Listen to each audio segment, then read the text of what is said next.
hello everyone আজি কণী আৰু বাবৰি শাকৰ ভাজি এখন খাওঁ বুলি ভাবিলোঁ সেইকাৰণে বাৰীলৈ আহিছোঁ বাৰীতে হৈ থকা বাবৰি শাক কেডালমান তুলিবলৈ এই বাবৰি শাকবিলাক ফুলিবলৈ লৈছে লাহে লাহে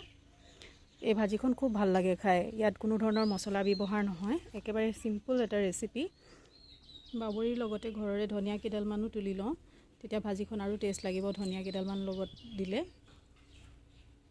বাবৰি শাকখিনি আৰু ধনিয়াখিনি একেলগে কাটি ললোঁ এয়া মই পিয়াজো কাটি থৈছোঁ মিহি মিহিকৈ আৰু এই কণী 5টামান মই একেলগে ইয়াত ভাঙি লৈছোঁ এয়া কেৰাহীখন গৰম কৰিলোঁ গৰম কৰি ইয়াত তেল দিলোঁ এতিয়া মই ইয়াত পিয়াজখিনি দি দিম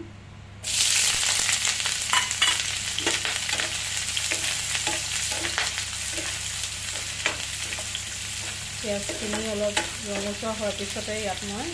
কাটি থোৱা ধনিয়া আৰু বাবৰি শাকখিনি দি দিম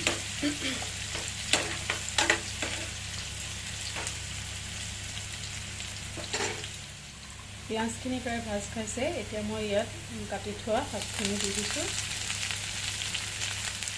শাকখিনি দিয়াৰ পাছতে মই ইয়াত অলপ হালধি গুড়ি আৰু প্ৰয়োজন অনুসৰি নিমখ দিলোঁ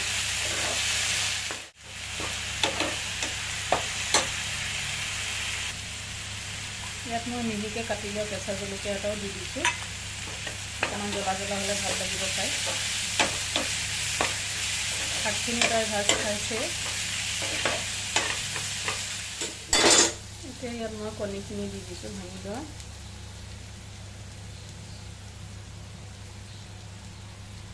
ইয়াত মই কণীখিনিটো নিমখ বেলেগকৈ মিলাই থৈছিলোঁ সেইকাৰণে ইয়াত আৰু নিমখ দিয়াৰ প্ৰয়োজন নহ'ব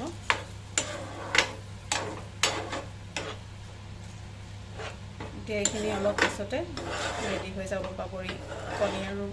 বাবৰি শাকৰ ভাজি এয়া কণী আৰু বাবৰি শাকৰ ভাজি ৰেডি হৈ গ'ল খাবলৈ বহুত টেষ্ট লাগে আপোনালোকেও খাই চাবচোন কেতিয়াবা আৰু খাই কেনেকুৱা পালে মোক জনাব ধন্যবাদ